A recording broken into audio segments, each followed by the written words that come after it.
Hey everybody, Dan here with Pain Free You. Today I wanted to talk about the two main reasons why you may not have gotten better yet with a mind-body approach.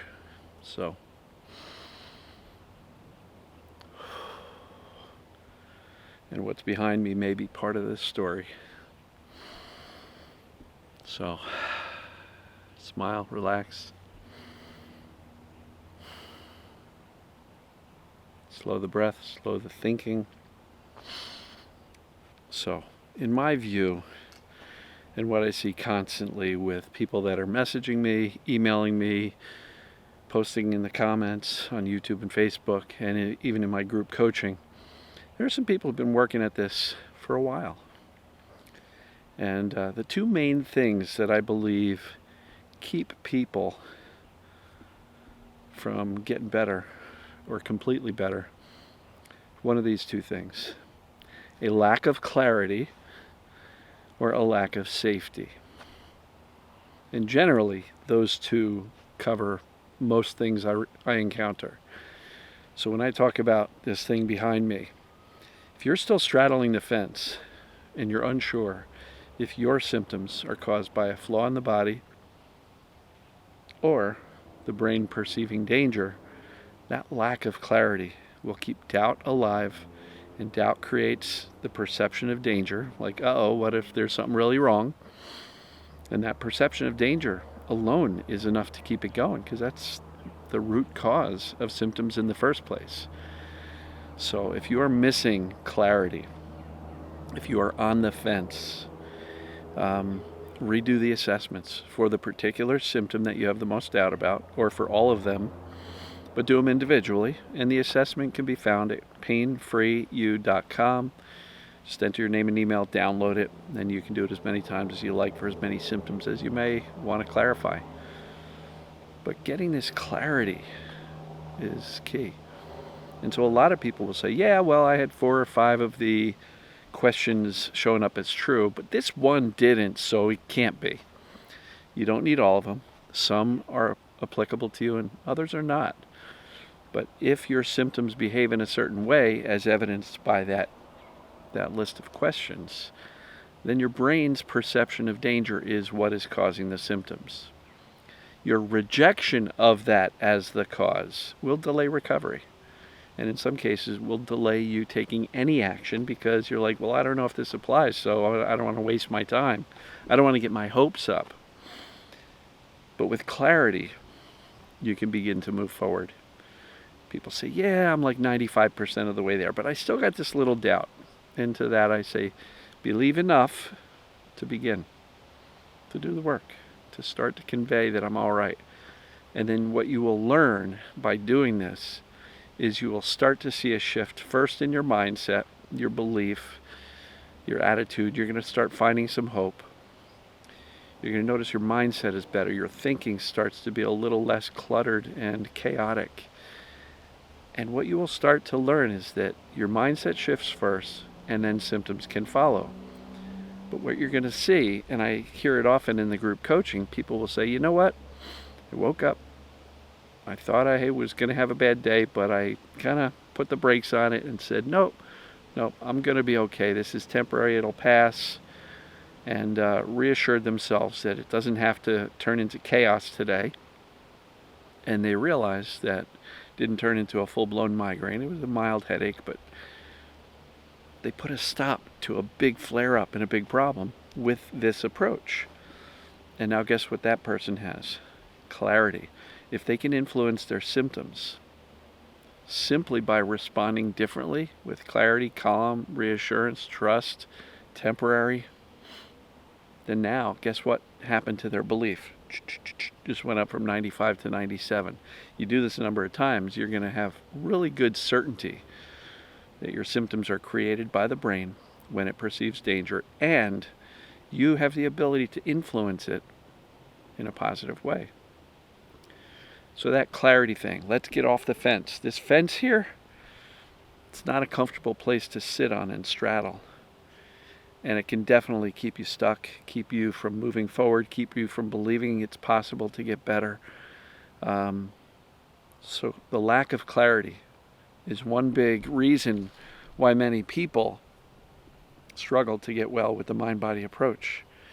Because I don't know why, there seems to be a belief out there that, well, I know about this mind-body thing, so I'm going to use it to deal with my real symptoms, meaning my real gastric problems, my real back issues because of surgery or because of bulginess. And that's not clarity. You may have those things going on. You may have some digestive imbalances. You may have a bulging herniation or a past surgery. Those things are not in debate.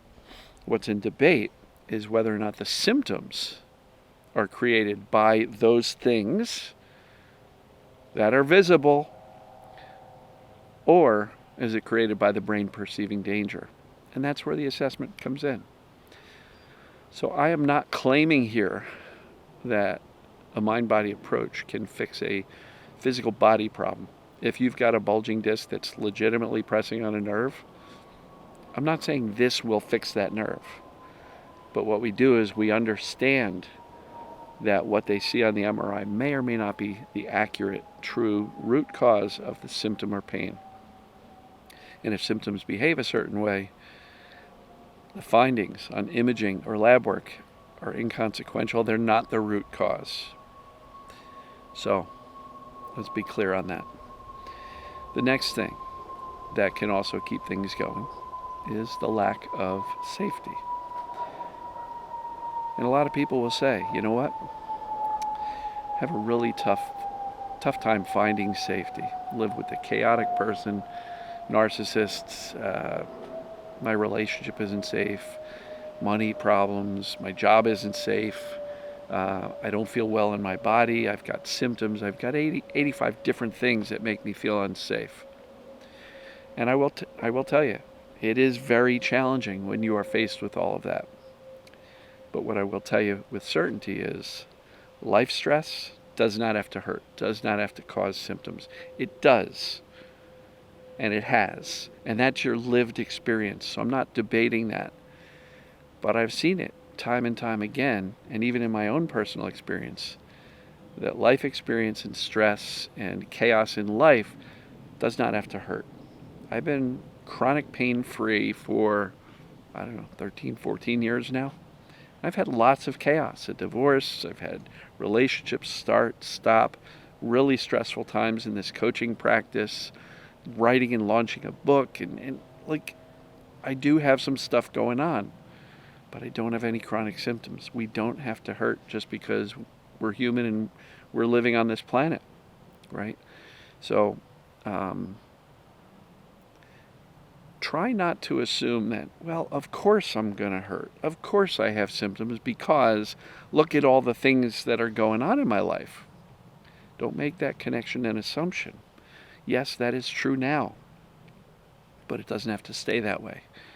We can literally teach the brain, yeah, I got a lot of chaos and a lot of crap going on in my life, but there's no reason that I need to hurt or have symptoms. I am well enough, I'm healthy enough, I'm fit enough to live in this body without symptoms. And so that's the dividing line there. Don't assume just because you're a human and you have stress that you're going to hurt. Again, that's your experience, but we can teach the brain that it doesn't have to.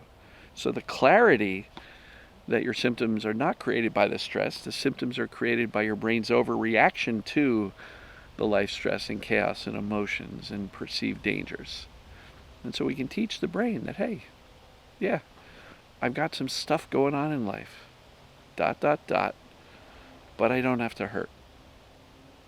And maintaining that clarity for yourself and that certainty that says, well, lots of people have gotten better and they still have life going on. So lack of safety, that can definitely keep the symptoms persisting.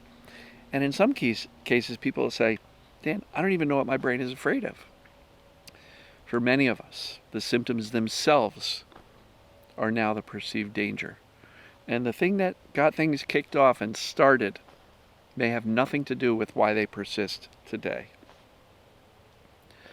So instead of getting lost trying to look back and figure out, what caused the problem, you know, years ago, decades ago, and trying to figure out how to fix that, that's not the solution.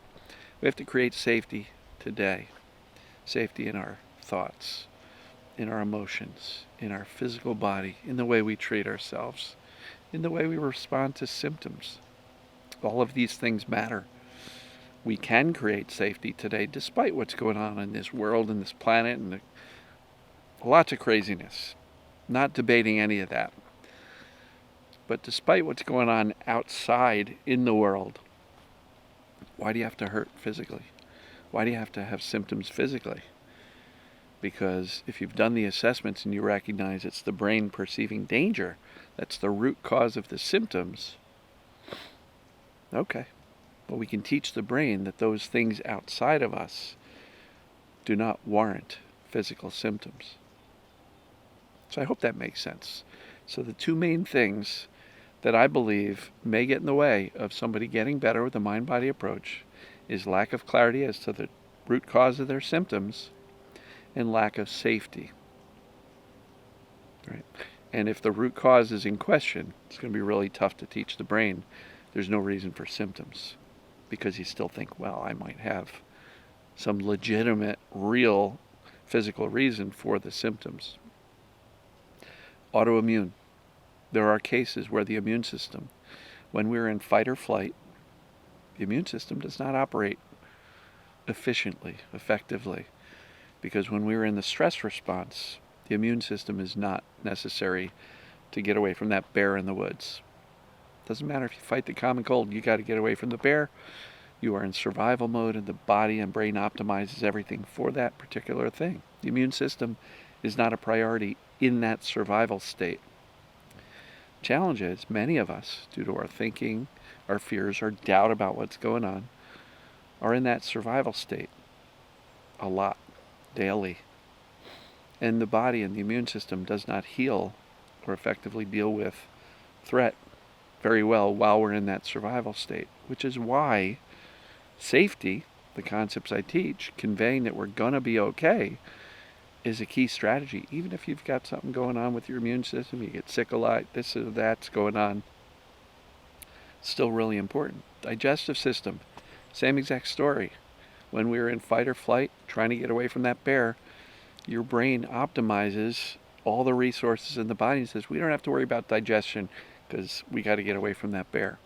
So in that survival state, digestion is suppressed. And guess what? That can cause all sorts of digestive issues. And when you combine a less than ideal immune system with digestive suppression, not great digestion, we can get all sorts of digestive issues that occur. The solution is not medicine and pills and procedures and all that supplementation. The solution is, let's get you out of fight or flight so that your body and brain can allow the body to heal, because that's what it does. And it's really tough for the body to heal if you are in fight or flight survival mode. So let's get out of that and trust the body to do what it does, because it will. It knows how to do that. And as it relates to other non-digestive or non-immune system stuff, look, pain can happen. Acute pain, you break a bone. I'm not saying a mind-body approach is going to turn off the pain the day that you break the bone. There is a normal cycle. But the more we fear, the more intense the pain can be. The less we fear, the less bothered we're going to be by it. But the body will heal, and if we trust it, the pain should go. If you've got an injury that still heals long after the typical healing time frame has passed, that means your brain's perception of danger is keeping that pain going longer term. That can work with surgeries too. So, perception of danger, root cause of symptoms and pains. Let's get clear on that, because clarity will help you create safety. So I hope this all makes sense. Get off the fence. It's not a fun place to be. And let's get on creating that safety, knowing that I'm okay. And I guess we'll see you folks tomorrow. By the way, if you're not a subscriber on YouTube, please click on the subscribe button. Share this work with your friends or family if you know somebody who could benefit by it. I appreciate all the subscribers. Just crossed over 64,000 on YouTube alone. Have about 16,000 followers on Facebook. I think 11,000 on Instagram. So I love each and every one of you. I appreciate the support. Appreciate the sharing my work. And as usual, we'll see you folks tomorrow. Take care. Love you.